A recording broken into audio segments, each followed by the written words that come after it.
Last week, me, my friend Ellen, my friend Nancy and Casey, we went to a maximum security prison in West New York.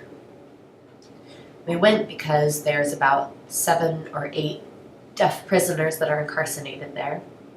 4 of them sign.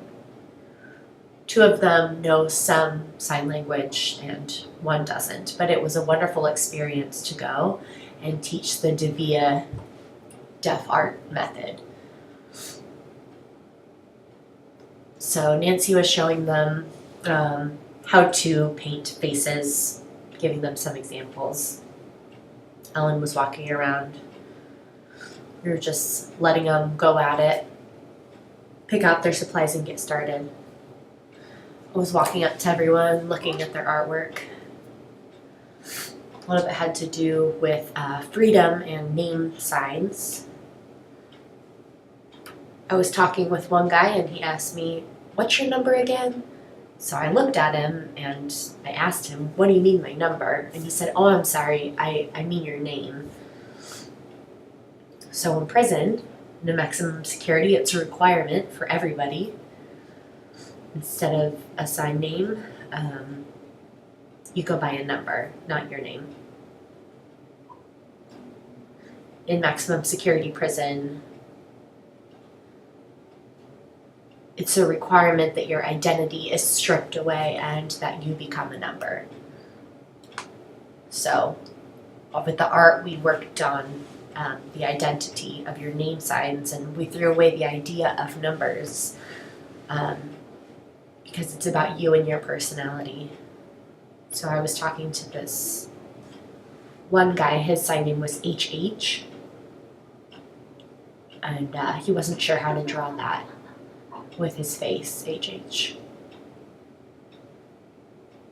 And when he saw himself with his sign name, he really wanted to keep his painting when it's finished to put it up because it was real nice. So here's that picture.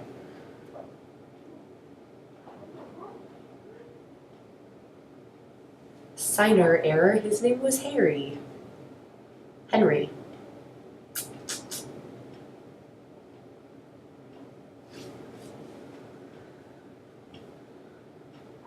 So there was another guy named William, sign name William, starting at the bottom of your cheek and going up towards your ear. I thought, wow, he was going to paint himself with his sign name. Nope, that's not what he did. He actually painted Nancy's face with his sign name William. So I was like, wow, that's really cool you painted that. Why did you decide to paint Nancy? He said he imagined her calling him this sign name. It was really nice.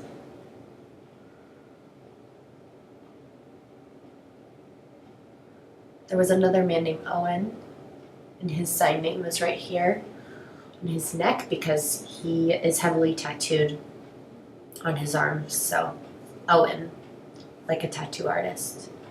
There was a man with a wheelchair. He's deaf and he painted his wife with her hair and her dress, a cross necklace, and she was signing "I love you." Another man, he signed a little bit and he painted an American flag.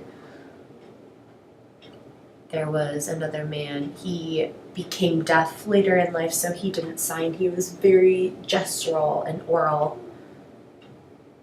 And he was a pretty good artist. So he was showing us his work. And he painted using the kind of painting method with a bunch of dots.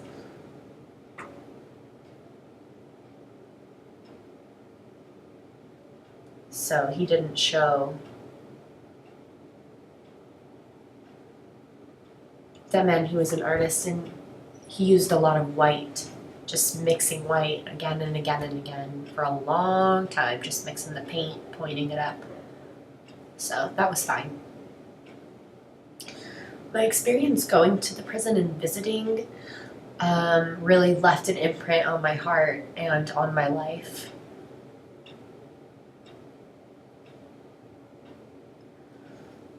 My experience working with other people is less than theirs. Some guys are there for 2 or 3 years, they do their time and they're finished, a new clean slate.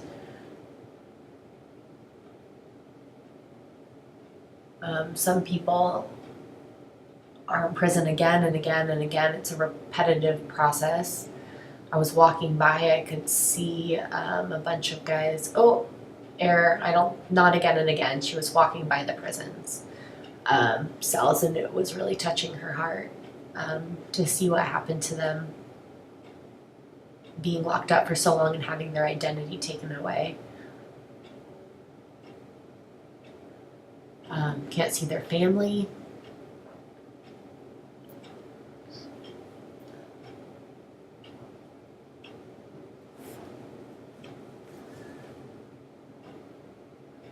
I just wanted to inform them that they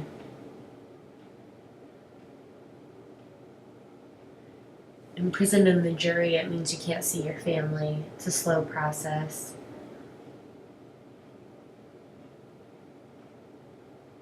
In jail, you can't have FaceTime.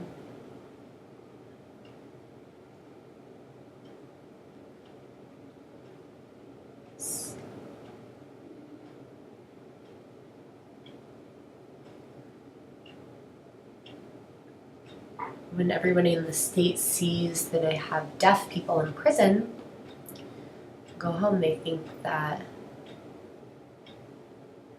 the family will drive and then drive home.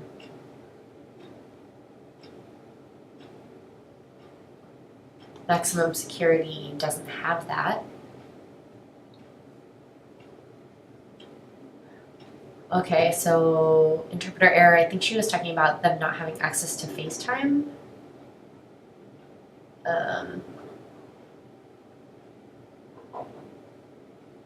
And this website, Be Heard, is to advocate for maximum security deaf inmates to have the support that they need to have equal access to talking to their families. And support and strength for them. They really touched my heart because it's not easy, it's not simple, the life that they live.